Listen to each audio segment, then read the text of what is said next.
ഇന്നത്തെ ഏറ്റവും പുതിയ ദി ഗോട്ടിന്റെ വാർത്തകളിലേക്ക് ഇവർക്കും സ്വാഗതം. വിജയ് നായകനാക്കി വെങ്കട്ടപ്രഭു സംവിധാനം ചെയ്യുന്ന ഗോട്ട് ഈ ആഴ്ച സെപ്റ്റംബർ 5-ാം തീയതി വ്യാഴാഴ്ച തിയേറ്ററുകളിലേക്ക് എത്തുകയാണ്. സിനിമയുടെ കേരളത്തിലെ ഓൺലൈൻ ബുക്കിംഗിന് ഇന്ന് രാവിലെ 11 മണിക്ക് തുടക്കം കുറിച്ചിരിക്കുകയാണ്. ഇപ്പോഴത്തെ സിനിമയുടെ ഏറ്റവും പുതിയ അപ്ഡേറ്റ് ആക്കപ്പെട്ട പ്രീസെൽ കണക്കുകളാണ് വീഡിയോയിലൂടെ പ്രേക്ഷകരിലേക്ക് എത്തിക്കുന്നത്. പ്രീസെയിലേക്ക് വരികയാണെങ്കിൽ വളരെ മികച്ചൊരു കേരള പ്രീസെൽ തുടക്കം തന്നെയാണ് സിനിമയ്ക്ക് നേടിയെടുക്കാനായിട്ട് കഴിഞ്ഞിരിക്കുന്നത്. മികച്ച ബുക്കിംഗും കേരളത്തിൽ ആദ്യ മണിക്കൂറുകളിൽ നേടിയെടുത്ത സിനിമ ഉച്ചയ്ക്ക് 1 മണിക്ക് മുന്നേ തന്നെ 55 ലക്ഷം കേരള പ്രീസെൽ ഗ്രോസിലേക്ക് എത്തപ്പെട്ടിരുന്നു. അതേസമയം ഉച്ച കഴിഞ്ഞ 3 മണിക്ക് ശേഷം 1 കോടി പിന്നിട്ട സിനിമയുടെ കേരള പ്രീസെൽ ഗ്രോസ് ഇന്ന് വൈകിട്ട് 4:30 വന്ന റിപ്പോർട്ടുകൾ പ്രകാരം 1,25 ലക്ഷത്തിലേക്ക് എത്തപ്പെട്ടിരിക്കുകയാണ്. അപ്പോൾ ഈ ഒരു സമയം ഈ ഒരു വൈകിട്ട് 6 മണി സമയത്ത് 1.5 കോടിക്കടുത്തേക്ക് സിനിമയുടെ പ്രീസെൽ എത്തപ്പെട്ടിട്ടുണ്ടാകുമെന്ന് ഉറപ്പാണ്.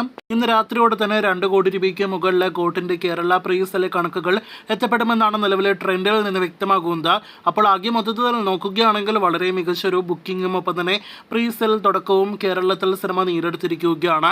ഇതിനിടയിൽ സിനിമയുടെ വേൾഡ് വൈഡ് ആദ്യ ദിവസത്തെ മാത്രം പ്രീസെൽ കണക്കുകൾ പുറത്തു വരുമ്പോൾ 24 കോടിയിലേക്ക് the greatest of all time എന്ന വിജയ് ചിത്രത്തിന്റെ ആദ്യ ദിവസത്തെ പ്രീസെൽ ഗ്രോസ് എത്തപ്പെട്ടിരിക്കുകയാണ്. അപ്പോൾ ലോകമെമ്പാടും മികച്ചൊരു തുടക്കം നേടിയെടുത്ത സിനിമയുടെ അടുത്ത വരും മണിക്കൂറുകളിലെ വരും ദിവസങ്ങളിലെ പ്രീസെൽ അപ്ഡേറ്റുകൾ കേട്ട് പ്രേക്ഷകർ കാത്തിരിക്കൂ. ഗോട്ടിനോടൊപ്പം ഓണക്കാലത്ത് വമ്പൻ ക്ലാഷ് കേരളത്തിലുണ്ട് എന്ന് പറയാവുന്ന ഒരേ ഒരു സിനിമ അത് ARM എന്ന സിനിമയാണല്ലോ. ടൊവിനോ നായകനെ എത്തുന്ന 3Dയിൽ വരാനിരിക്കുന്ന അജയന്റെ 2ാം മോഷണം അടുത്തയാഴ്ച തിയേറ്ററുകളിലേക്ക് എത്തുകയാണ്.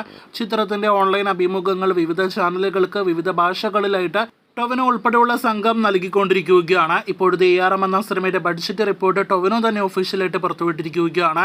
അത് പ്രകാരം കൂടുതൽ പ്രേക്ഷകർ പ്രതീക്ഷിച്ചതുപോലെ നേരത്തെ റൂമേഴ്സ് ഉണ്ടായിരുന്നത് പോലെ 40 കോടിയോ 50 കോടിയോ 60 കോടിയോ ഒന്നും തന്നെയല്ല ARM എന്ന സിനിമയുടെ ബഡ്ജറ്റ്, മറിച്ച് വെറും 30 കോടിയാണ് ARM എന്ന സിനിമയുടെ ബഡ്ജറ്റ് എന്നാണ് ടൊവിനോ വെളിപ്പെടുത്തിയിരിക്കുന്നത്. Pre production, post production, shooting ഉൾപ്പെടെയുള്ള വർക്കുകൾ കഴിഞ്ഞ 3 വർഷമായിട്ട് നടന്നുകൊണ്ടിരുന്ന സിനിമ കൂടിയായിരുന്നു ARM. സിനിമയുടെ ബഡ്ജറ്റ് വെച്ച് നോക്കുകയാണെങ്കിൽ നടികർ എന്ന സിനിമയേക്കാൾ താഴെയാണ് ടൊവിനോ സിനിമയുടെ ബഡ്ജറ്റ് എന്നാണ് നാം മനസ്സിലാക്കുന്നത്. അതോടൊപ്പം തന്നെ മലയാളത്തിലെ പല വമ്പൻ ബിഗ് ബഡ്ജറ്റ് സിനിമകളേക്കാൾ പകുതിയിൽ താഴെയാണ് ARM എന്ന സിനിമയുടെ ബഡ്ജറ്റ് എന്നുകൂടി ഇതിൽ നിന്ന് വ്യക്തമാകുന്നു. ഇനി നിർമ്മാതാവ് ലിസ്റ്റൺ സ്റ്റീഫനിൽ നിന്നുള്ള ഒരു സ്ഥിരീകരണം കൂടി ബഡ്ജറ്റിന്റെ കാര്യത്തിൽ നാം പ്രതീക്ഷിക്കുന്നുണ്ട്. മലയാളി ഫ്രം ഇന്ത്യ എന്ന അദ്ദേഹത്തിന്റെ ഈ വർഷം തിയേറ്ററുകളിലേക്ക് എത്തിയ മറ്റൊരു സിനിമയ്ക്കും നിലവിൽ സമാന ബഡ്ജറ്റാണ്. കാത്തിരിക്കൂ കൂടുതൽ അപ്ഡേറ്റുകൾക്ക്.